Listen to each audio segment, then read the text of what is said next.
कार्यक्रम को आगे बढ़ाता हूं। विनय राय जी हमारे साथ मौजूद हैं, बहुत ही जाने माने ख्याति लब्ध पत्रकार हैं। विनय जी, ये संकट कितना बड़ा है? दूसरा, क्या वाकई में लोग सिर्फ ऐसे ही लाइन लगाए हुए हैं या संकट ये गहराता जा रहा है? भारत सरकार क्या गंभीर एफर्ट कर रही है या सिर्फ बैठक, बयान और राशनिंग के सहारे ही इतने बड़े संकट को हैंडल किया जा रहा है? देखिए, संकट तो है, इसमें कोई दो राय नहीं है कि कोई इस बात से इंकार कर दे कि संकट ही नहीं है। लेकिन सबसे बड़ी बात है कि ऑयल रिजर्व हो या गैस रिजर्व हो, रखने के लिए कोई स्टोरेज होता है ना। मान लीजिए आपने गैस कनेक्शन लिया है तो आपको 2 सिलेंडर आपके पास है, आप 4 सिलेंडर कहां से लाएंगे? उसी तरीके से देश के पास भी जो गैस स्टोरेज या ऑयल स्टोरेज करने की जो क्षमता है उसमें वृद्धि करनी थी। जितना था, अब इस पर तो चर्चा हो सकती है कि क्या युद्ध के समय क्या स्टोरेज खाली करके रखे गए थे? वो तो भरे हुए रहे होंगे ना। इस पर लगातार इस बात की डिबेट हो रही है कि किस तरीके से उसको हम फुलफिल करें। और ये सच्चाई है कि अभी सर आप संयम रखें और डिबेट के पहले राउंड में मैं किसी को अलाउ नहीं करता कोई किसी को इंटरप्ट करे। आप नोट करके रखें, नियम ना तोड़ें। आप बहुत बड़े जानकार होंगे, आपको जानकारी नहीं है। नहीं, मैं डिबेट रोक दूं, आप बोल लो। नहीं, बस ठीक है, अनुशासन ना तोड़ो पांडे जी, बस बोलने दीजिए। नहीं, मैं नहीं बोलने दूंगा सर, मैं अपने नियम नहीं तोड़ना चाहता, आप बोलें सर। सुनिए विजय जी, सबसे बड़ी चीज, और मैं घंघोर आपत्ति करता हूं, पांडे जी ने बीच में टोका टाकी। ये युद्ध का संकट है। युद्ध के समय में जैसे आपने कहा कि पर डे जहां पर 1 या 2 हमको जहाज की आवश्यकता है, वहां पे अब 4 जहाज अभी तक आए हैं, तो इससे कोई भी व्यक्ति इंकार नहीं कर सकता संकट नहीं है।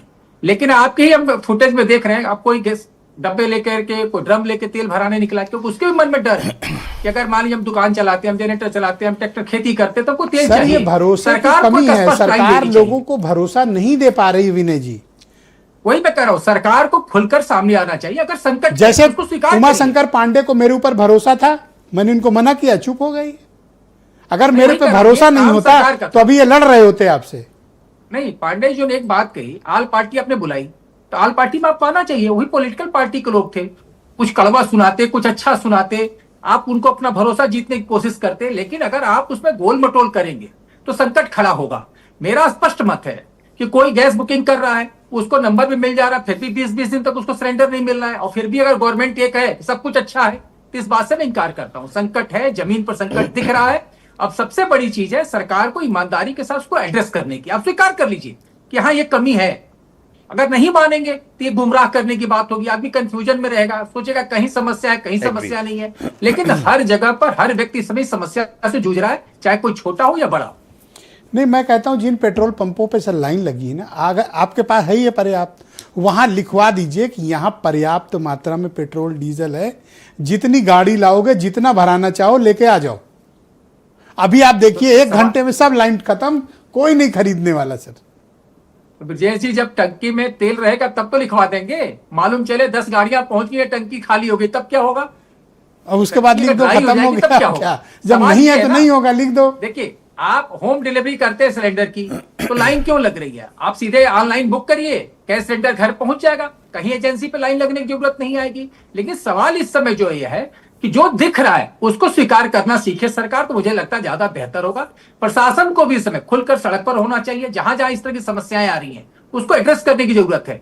प्रशासन के अधिकारियों को भी कमरे में बैठने की जरूरत नहीं है, वो सामने आए, ईमानदारी से अपनी बात बताएं। अगर मान लीजिए किसी जिले में 10 ट्रक एलपीजी की जरूरत है और 4 ही ट्रक आ रही है, अरे तो कैसे बाहर आ जाएं अधिकारी जी, बाहर आ जाएं। आपको लगता है आज आपने खबर नहीं देखी? अभी तक तो विधायक शिकायत कर रहे थे कि अधिकारी जी मिल नहीं रहे हैं, आज तो मंत्री जी शिकायत कर रहे हैं कि अधिकारी जी उनके कार्यक्रम में नहीं आ रहे हैं। आपको पता है कन्नौज वाला मामला है? आप कह रहे हैं डीएम जहां हुआ है। अरे डीएम राजा होता है, आपको अभी पता नहीं है? तो राजा होता है तो राजा को रंग बनते देर कितना लगता है सर? अगर राजा है तो राजा रहे, लेकिन राजा को रंग बनते समय नहीं लगता। ये भरोसे का संकट खड़ा अगर हो गया तो बार बार जनता अपनी अग्नि परीक्षा नहीं देगी। अगर आप पर जनता का एतबार है तो जनता ये चाहती है कि जिसने उसने भरोसा किया खुलकर सामने आए, वस्तु स्थिति से अवगत कराए। इस देश में तो एक टाइम खाना खा के रहे हैं। लाल बहादुर शास्त्री ने कहा था ना कि गेहूं अगर नहीं आता अमेरिका से, तब नहीं, हम बिना खाए ना खाए रह जाएंगे, हम गेहूं नहीं खाएंगे। आप ईमानदारी से बताओ तो देश को कि क्या समस्या है। ये सबको पता युद्ध चल रहा है। बातें इशारों में समझ जाया करो सर, अब इतना खुल के तो कहा है। नहीं, खुल के कहा है तो भी तो कह रहे संकट नहीं है। थैंक यू सर, तो बताओ, बहुत शुक्रिया। मैं इसको बोलने में क्या दिक्कत है? जी बहुत बहुत